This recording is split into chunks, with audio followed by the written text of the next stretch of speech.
Hello guys, তোমরা সবাই কেমন আছো? আশা করছি তোমরা সবাই খুব খুব খুব ভালো আছো, আর আমিও খুব ভালো আছি।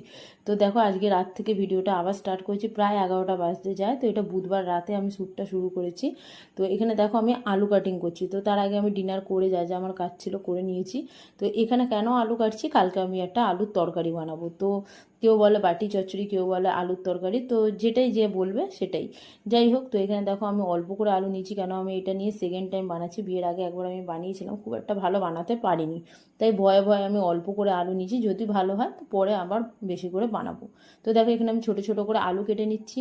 আর অনেকেই আমাকে কমেন্ট করে যে তুমি রাতে কেন এগুলো কাটো বা এত কেন কাজ করো। তো রাতে আমি কাজ করার একটাই কারণ, আমার সকালে রান্না করে বা ঘরের কিছু কাজও করে আমাকে ডিউটি যেতে হয়। তো আমার অত টাইম হয় না সব কিছু একসাথে ব্যালেন্স করে চলা, তাই আমি আমার সুবিধা মতো কাজগুলো করে ফেলি। তো দেখো সকাল হয়ে গেছে, আর এখানে দেখো আমি আটাও মাখতে বসে গেছি। তো আমার আটা মাখা কমপ্লিট। তো এখন আমি করবো, আটাটা একটু রেখে দেবো, ঢাকা দিয়ে রেখে দিয়েছি। আর কালকে রাতে যে আলুটা আমি কেটে রেখেছিলাম ওটা ধুয়ে টমেটো আর কাঁচা লঙ্কা নিয়ে নিয়েছি। যাই হোক, তো কড়াইতে দেখো আমি নিয়ে নিয়েছি একটুখানি সর্ষের তেল আর কালো জিরে ফোড়ন দিয়ে দিয়েছি। একটুখানি নাড়াচাড়া করে আলুটা দিয়ে দিয়েছি। আলুটা বেশি আমি লাল লাল করে ভাজবো না, হালকা করে ভেজে নেবো। তার আগে আমি আলুটা কম আঁচে সেদ্ধ করে নেবো। ঢাকা চাপা দিয়ে আমি সেদ্ধ বসিয়ে দিয়েছি। আর আটাটাও এখানে দেখো নরম হয়ে গেছে। তো এখন আমি আটা রুটি করার জন্য লেচি করে নেবো। তো দেখো এখানে রুটির লেচি হয়ে গেছে, আর আমি খাবো লুচি, তাই একটু ময়ম দিয়ে আমি লুচি করার জন্য আটাটা একটু মেখে নিচ্ছি। যাই হোক, তো এখানে দেখো আমার আলুটা সিদ্ধ হয়ে এসছে, প্রায় সিদ্ধ হয়ে এসছে। তো আলুটা একটু নাড়াচাড়া করে নিচ্ছি। আমি নাড়াচাড়া করে এর মধ্যে দিচ্ছি টমেটো আর কাঁচা লঙ্কা।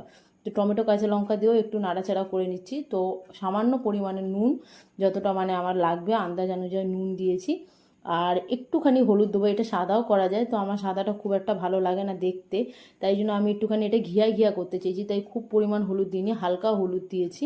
আর দিয়ে দেবো অল্প স্বাদ অনুযায়ী, মানে নুনটা দিচ্ছি কেন, নুনের ব্যালেন্সটা করার জন্য আমি চিনি দিয়েছি। তো অল্প পরিমাণে আমি চিনি দিয়ে দিয়েছি। তো দেখো এখানে আমি নাড়াচাড়া করে নিচ্ছি।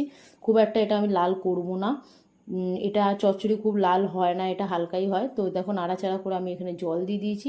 তো জল দিয়ে এবার আমি ভালো করে নাড়িয়ে ঢাকা চাপা দিয়ে সিদ্ধ হতে দিয়ে দিলাম।